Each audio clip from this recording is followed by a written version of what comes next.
Hi,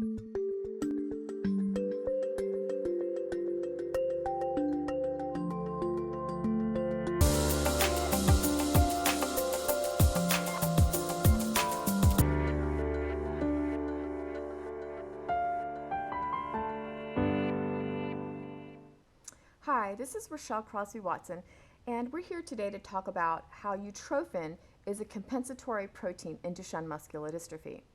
So let's start with a case study. We've already learned that utrophin is a dystrophin paralog and is expressed around the extrasynaptic sarcolemma in MDX muscle and in DMD muscle. How would you test the hypothesis that utrophin can compensate for the loss of dystrophin in MDX muscle? Remembering the underlying component of this question is that the MDX mouse, which is a genetic model for Duchenne muscular dystrophy, does not display the severity of symptoms that we've seen in Duchenne muscular dystrophy patients. So, if you suspect that the upregulation of utrophin in dystrophin deficiency protects the MDX mouse from the severity of disease, then the way to address that would be to create an MDX mouse that is lacking utrophin. So we're removing that compensatory component and asking what happens to the disease outcome.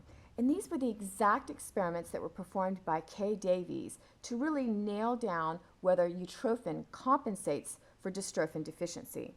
So to conduct those experiments, they took MDX mice, which have mutations in the dystrophin gene, and they crossed them with mice that lacked the utrophin gene. So these were genetically engineered mice that lacked utrophin.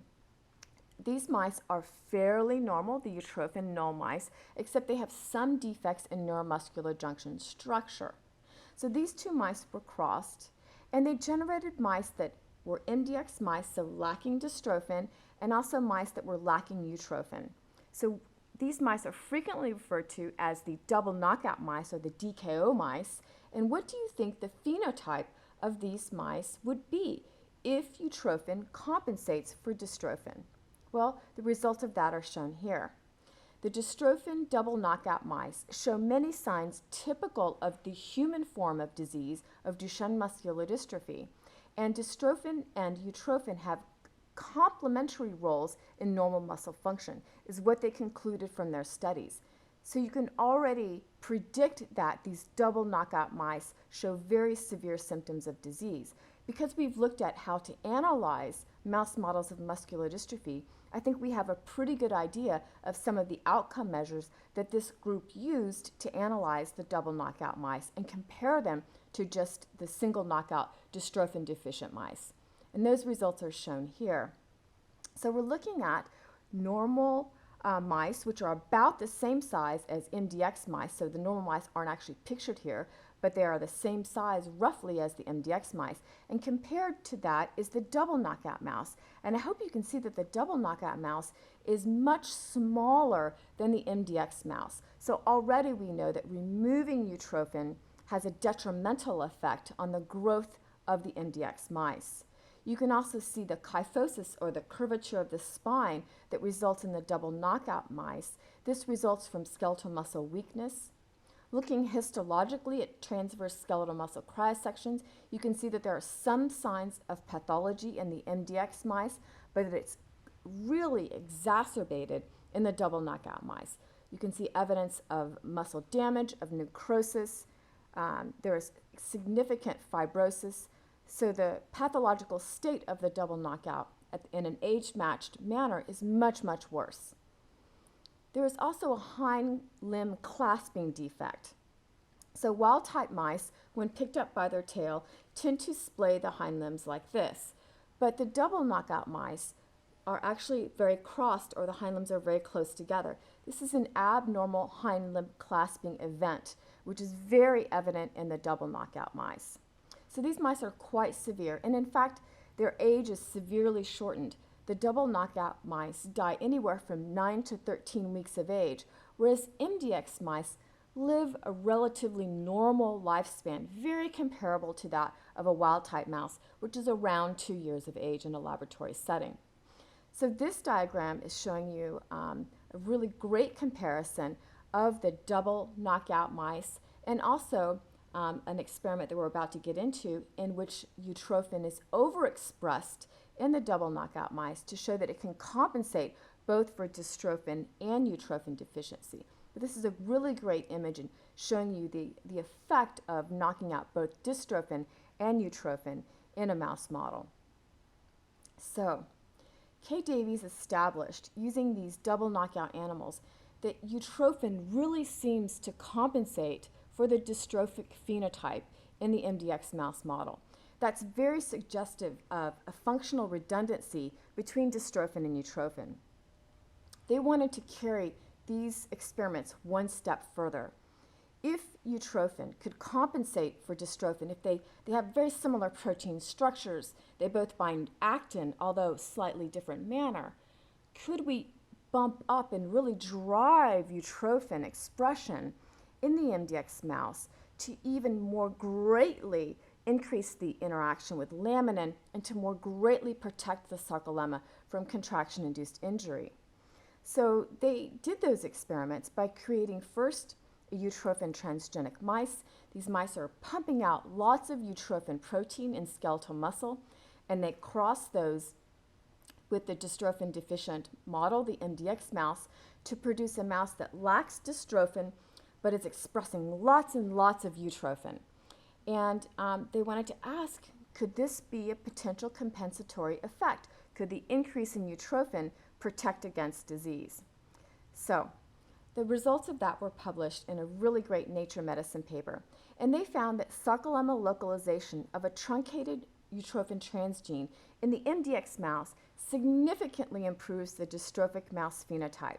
They demonstrate for the first time that expression of utrophin in the MDX mice really prevents the symptoms and the development of muscular dystrophy. So here's a case study. You've just learned how Davies and colleagues created a utrophin transgenic MDX mouse. Where do you think the transgenic utrophin would need to be localized within the skeletal muscle cell to prevent muscular dystrophy? And can you predict how this would affect the skeletal muscle phenotype? Let's take a look. So the answer is shown here. Let's take a look at the data. Okay, so this is an immunoblot analysis. And what we're looking at here is the expression and the abundance of utrophin in various tissues taken from 3 lines of utrophin transgenic mice. So when Davies et al. Did these experiments, they created 3 separate lines of transgenic mice: the fur, the free, and the Fiona. These mice differed in the levels of utrophin overexpression. For most of their studies, the group focused on the Fiona transgenic line because it seemed to give the greatest rescue of the skeletal muscle. But what you can see here is that there's a great increase and a great expression of utrophin in these utrophin transgenic MDX mice. Now, if we look at where the utrophin is localized in MDX mice that are overexpressing utrophin, I think you can already predict that if this protein is preventing the disease from happening, then it must be located around the extrasynaptic sarcolemma where it can protect the membrane from contraction-induced injury, and that is indeed the case. So what we're looking at here are transverse skeletal muscle cryosections that have been stained with antibodies that recognize utrophin in the upper panels and a utrophin binding protein called dystrobrevin in the bottom panels.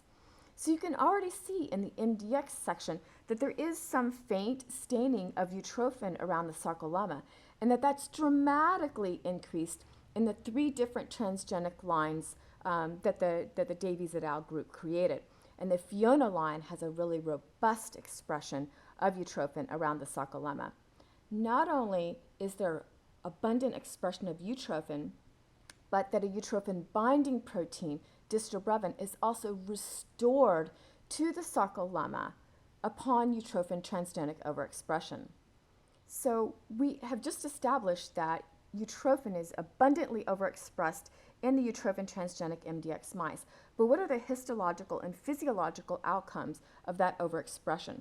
We're going to look at that on the next couple of slides.